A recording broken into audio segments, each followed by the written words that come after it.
Soy Pilar Silva Maroto, he llegado al museo desde la facultad, en comisión de servicio, el 1 de marzo de 1997. Después pasé a estar en servicios especiales y pude quedarme hasta que me llegó la hora de la jubilación, el 27 de enero de 2017. O sea, 20 años y 6 meses menos 3 días. Yo llego con Fernando Checa como director.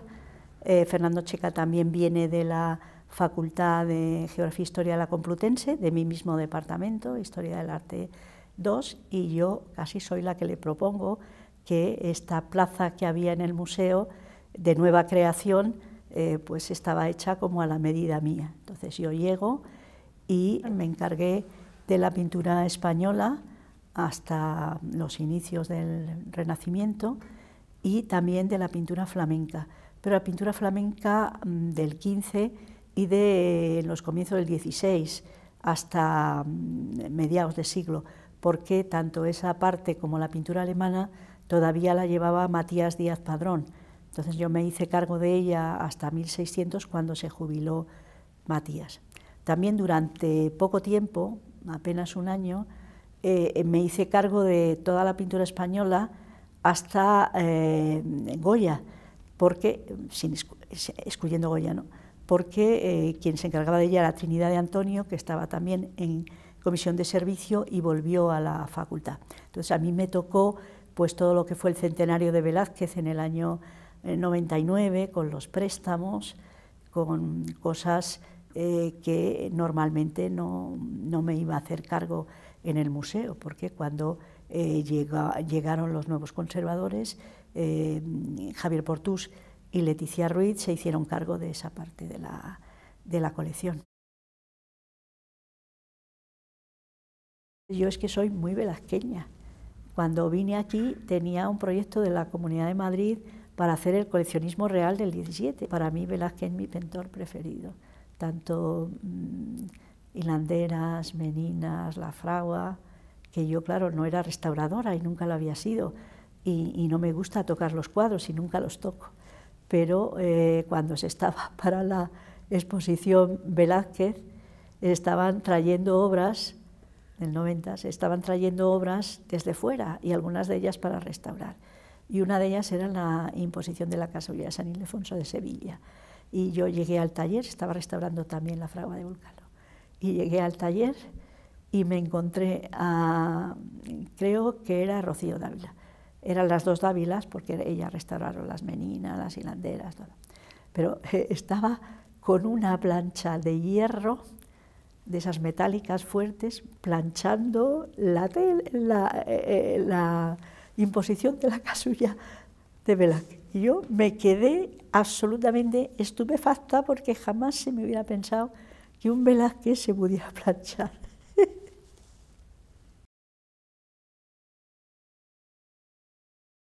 Yo cuando era pequeña, como he nacido en este barrio, he hecho la comunión en los Jerónimos y la confirmación y todo esto, pues me acuerdo de ver los bomberos todavía en Murillo, me acuerdo de que empecé a patinar en la Puerta de Goya, cuando estaba cerrado, ponerme como si estuviera en Gredos, bajando por ese desnivel sentada, ¿no? Bueno, pues todo eso cuando era pequeña. Pero luego después, cuando ya fui mayor, pues sí que me gustaba mucho ver las obras. Ya digo, los primitivos y Velázquez era lo que más, porque la experiencia que tengo de las meninas con su espejo, pues ese es de los que no se olvidan, y me gustaba muchísimo, verlo, ¿no?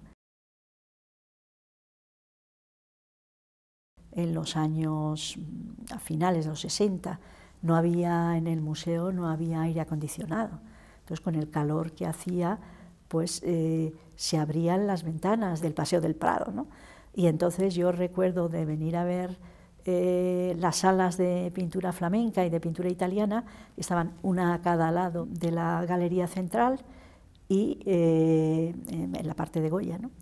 Y por ejemplo, estaba visitando la pintura italiana, y me acuerdo que estaba también allí el profesor Rogelio Buendía, de la Autónoma, bueno, pues ha jubilado hace tiempo, y le oía desproticar, ¿no oyen cómo cruje la anunciación de Frangélico?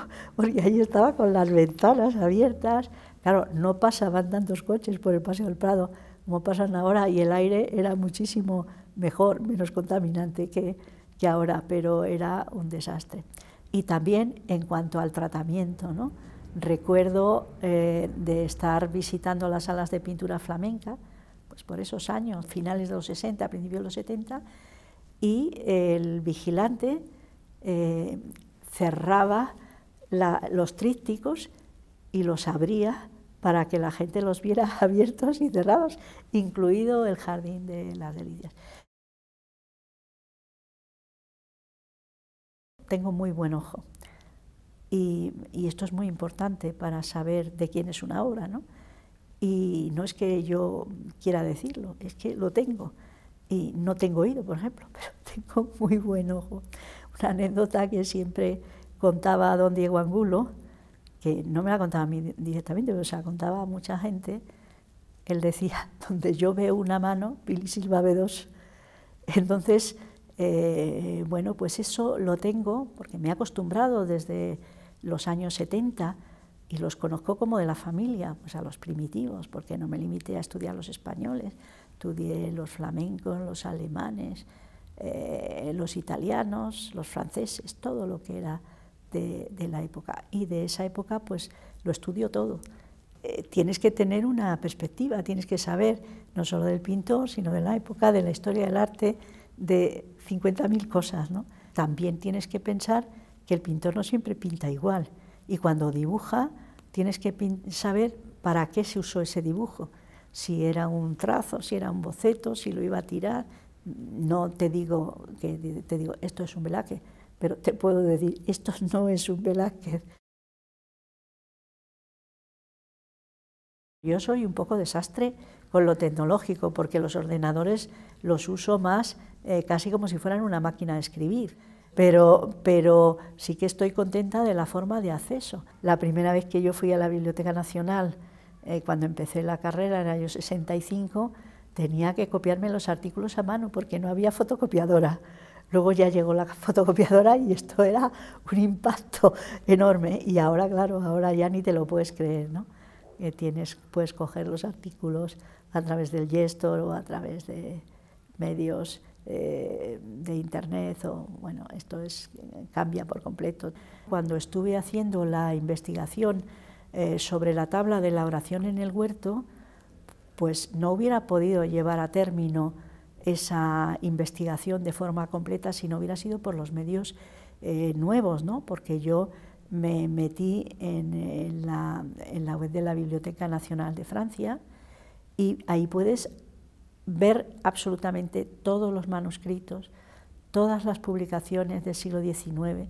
Me metía, veía los manuscritos, y recuerdo que cuando empecé a trabajar en la tesis, allá por los años 70, tuve que ir a la Biblioteca Nacional de Francia antigua para ver catálogos de ventas, y esto ahora pues no es necesario, y tú puedes estar desde tu ordenador ahí viendo esas cosas y pudiendo investigar de manera muchísimo más completa.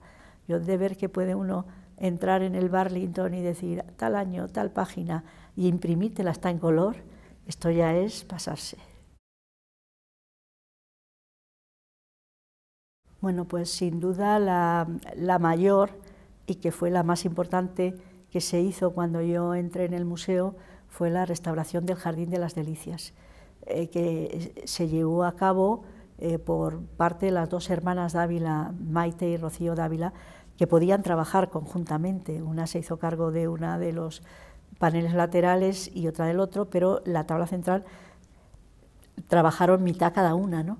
Hubo muchísima parafernalia, porque como era una obra tan importante, entonces de tanta repercusión, que se ha convertido en un icono para el mundo no solo occidental, sino para el mundo en general, ¿no? Entonces hicimos primero una reunión para hablar de criterios de restauración. realmente no digo que fuera un paripé, pero allí vinieron del Getty, vinieron de muchos sitios, ¿no? Pero nosotros ya teníamos nuestros criterios, lo que pasa es que era un poco para decirle al mundo que lo hacíamos con cuidado y con tiento, ¿no?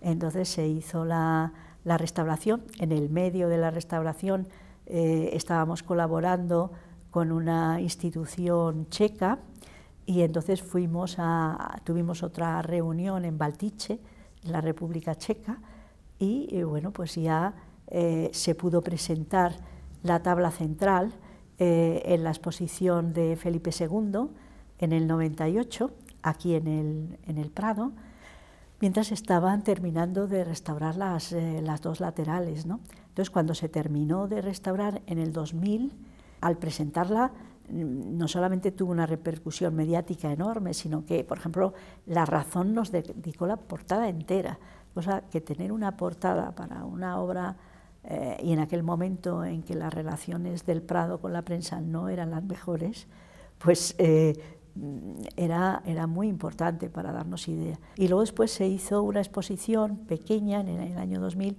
sobre la restauración del jardín, las copias y el estudio técnico, que pusimos por vez primera pues detalles de la reflectografía infrarroja, porque no estaba hecha entera, y pusimos físicamente la radiografía en un negatoscopio, ¿no? Y entonces causó tal impacto, trajimos el tapiz de patrimonio y las copias que existen, ¿no? Y causó tal impacto, el propio catálogo que hicimos, pequeñito, pues se agotó en nada, no se hizo después una reposición, ¿no? Y el director me decía, Fernando Checa, me parece increíble, porque habíamos puesto, no teníamos los medios de ahora, ¿no? Y entonces habíamos puesto pues los detalles de macros, los detalles de la reflectografía infrarroja y de materiales técnicos, los habíamos puesto pegaditos como en unos paneles, ¿no? Y entonces me decía el director, esto es como en el colegio. Y yo decía, esto no es el colegio, es la manera que tenemos de enseñar a la gente cómo se ha hecho, y que fue un enorme impacto, ¿no? Luego después ya fuimos muy mayores, tuvimos más medios, y realmente cuando se presentó en el 2016 ese material técnico en la exposición del Bosco, pues ya se había podido hacer completa la reflectografía infrarroja, se había podido intervenir con ordenador para quitar de la tabla central el engatillado y poder verlo perfectamente. Bueno, eran otros tiempos que nos permiten conocer mucho más, cada vez más.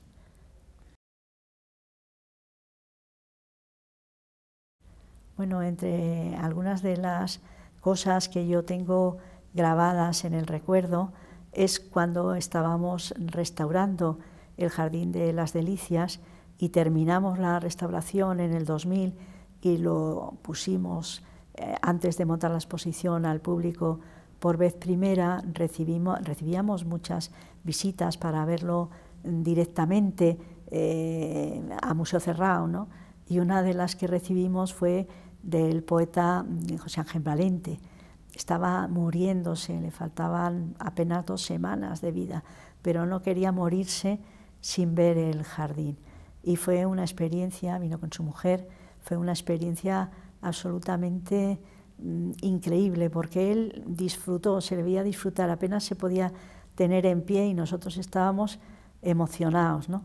Y después, cuando habían pasado 3 semanas, yo recibí los libros últimos de Valente que me envió su mujer, Coral, con una nota diciéndome lo que habían disfrutado y lo agradecidas que estaban de haber podido ver el jardín conmigo.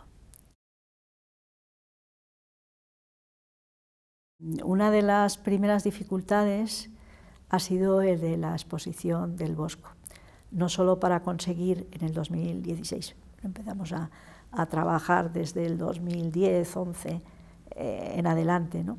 Pero el conseguir las obras ha sido muy laborioso. La que más nos costó fue las Tentaciones de San Antonio de Lisboa, que no se presta. Y entonces yo por mi cuenta me fui de correo para que no fuera un coste para el museo y pedí ver al director y traté de conseguir, yo ya sabía que no se prestaba, de conseguir qué manera teníamos de conseguir el préstamo. Y me duró casi una hora él que me dijera cómo podíamos hacerlo. Y entonces ya me dijo que la única manera, puesto que era un tesoro nacional portugués, era que se hiciera un convenio entre los ministerios, tenía que aprobarse por Consejo de Ministros, entre los ministerios de Cultura de Portugal y de España para poder llevarlo a término. Y eso hicimos, y eso ahí conseguimos ese préstamo tan importante. El reto y la dificultad nos la plantearon los holandeses, cuando, sin encomendarse a Dios y a los santos y sin decirnos nada, decidieron desatribuir 3 de nuestros boscos, ¿no?, de los 6 que se encuentran en el Prado y se exponen en el Prado. Nosotros habíamos hecho nuestro catálogo y habíamos distribuido en el catálogo pues unas fichas, por ejemplo, de 2.500 palabras y con un estudio bueno, pues normal como el resto de las otras obras del Bosco, pero ante este reto y ante la necesidad por parte del museo y por parte de la prensa de explicar, como se dijo siempre, que nosotros respondíamos solo a nivel científico y en el catálogo, pues hubo que estudiar las obras. Se hizo toda la documentación técnica, no se había terminado, porque era un hito, la reflectografía del jardín. Jamás ha hecho una reflectografía como esa, porque tuvieron que trabajar sin quitarla de noche y entraban a las 8 de la noche y terminaban a las 10 de la mañana, 2 equipos, y estuvieron una semana. Nunca han hecho tantas tomas en una obra, se descubrieron cosas impresionantes sobre los cambios que había introducido el Bosco en el jardín desde el principio, ya conocíamos por la radiografía más. Y bueno, pues hacíamos fichas como hacía yo fichas como de 10.000 palabras en lugar de 2.000 o 2.500, ¿no? Y hubo que trabajar todas las obras nuestras y fundamentalmente las que estaban cuestionadas. La del jardín no estaba cuestionada porque no se iban a poner a cuestionarla aunque no estuviera firmada, pero las otras sí. Y realmente pues quedamos muy contentos porque pudimos llegar a estudiarlas y demostrar que eran obras del Bosco, pero 2 de ellas dando mucha guerra porque eran siempre excepciones, como fue la Mesa de los Pecados Capitales y la tabla de la Piedra de la Locura. Ha habido otros retos importantes, entre ellos, por ejemplo, pues la atribución del Bruegel. Es una sarga, una tela tan fina, que es la mitad de grosor de cualquier tela que nosotros podamos llevar, una cosa finísima, y estaba cubierta, estaba reentelada, pero cubierta con un barniz de poliéster que no dejaba ver nada de las calidades, era como un hule. Y ya se conocía la obra, Matías Díaz Padrón la había publicado como de Bruegel el Joven, y se conocía la composición por un grabado del siglo XVII y por una copia de Bruegel el Joven que tenía el Museo de Bruselas, pero el original se daba por perdido. Entonces, nada más entrar, me encontré con Zubaza en la terraza del Italiano y me dijo: ¿has visto que Bruegel es una maravilla? Y yo le digo: tranquilo, hay que verlo, hay que ver la radiografía, hay que ver material técnico y después ya te digo si es Bruegel o no. Cuando estudio una obra no me obsesiono ni me pongo a priori para decir esto es Bosco, esto es Velázquez o esto es Bruegel, no, sino que voy analizando lo que veo y hago un poco de Capitán Araña. Esto no sería Bruegel por esto es Bruegel por esto otro. Y entonces cuando vimos la radiografía no teníamos ninguna duda ya que era Bruegel. Lo que pasa es que había que demostrarlo porque la mayoría de la gente nos podía decir que no. Poquísimo tiempo antes de que tuviéramos que decir la respuesta de si lo comprábamos o no, apareció la firma y la fortuna nos sonrió. Me gustó mucho que se incorporara y que pudiéramos conseguir crucifixión de Juan de Flandes, que ha sido todo un hito, porque en un principio no sabíamos que teníamos una joya, pero no sabíamos hasta cuánto, porque en los 3 últimos años hemos sabido que ese paisaje de ruinas, que muchas veces aparece en las obras de Juan de Flandes, pero que en este caso respondía a un lugar concreto, y que lo que está representando ahí en el fondo es la Alhambra de Granada. Entonces, a través de las investigaciones de un profesor de la Universidad Complutense que se dedica al arte islámico, hemos podido saber que lo que ahí se representa es el cuarto de Comares, pero que ahora está cubierto por el Palacio de Carlos V en la Alhambra. Entonces, Juan de Flandes había estado con Isabel la Católica en Granada, como era su pintor de corte, entre 1500 y 1501, que la reina estuvo en Granada, y entonces, claro, para él, justo a los 8 años de la conquista, ver la Alhambra, ver unos edificios, el que venía del norte, unos edificios de la propia ciudad, y la propia ciudad en sí, pues debieron impactarle, hacer sus dibujos, y luego, pues ya cuando estaba allí en tierras de Palencia, volver a recuperarlos. Y esto para mí ha sido como una alegría. Pues yo soy muy de Granada también, no tengo nada que ver con Granada, pero es una de las ciudades que más me gusta de España, ¿no? Yo jamás había colgado un cuadro. En mi vida pensé que yo pudiera ser capaz de hacer una composición de una sala. Cuando yo entraba en un museo o en una exposición, me fijaba nada más que en los cuadros, nunca miraba ni los marcos, cómo estaban expuestos, cómo estaba la cartela, qué era lo que pasaba allí. Yo solo miraba lo que había dentro y me emocionaba viendo las obras. Pero desde que entré en el museo, de formación profesional, pues ahora ya miro cómo están colgados, la iluminación, qué horror con las cartelas, qué mal gusto a lo mejor con los colores y cómo están colgadas, que no se ven, no se saca partido de las obras, y entonces eso también es importante dentro de la labor del museo. Tienes que valorar qué es lo más importante, destacarlo, compensar. No puedes colocar una cosa muy pequeña con una muy grande, equilibrar los espacios son muy importantes entre las obras, entonces es mejor siempre liberar las esquinas, porque si tú pones las cosas pegadas a las esquinas es como si te faltara espacio y las obras se te escaparan. Entonces es un poco de sensibilidad y equilibrio. Disfruté tantísimo que no solamente colocaba mi colección, sino que en tiempos de Fernando Checa me encargué, por ejemplo, junto con Miguel Ángel Elvira, le ayudé a montar las salas de escultura clásica, que habían sido un reto de más de 3 años y no habían sido capaces de terminarlas por disensiones entre los que los montaban.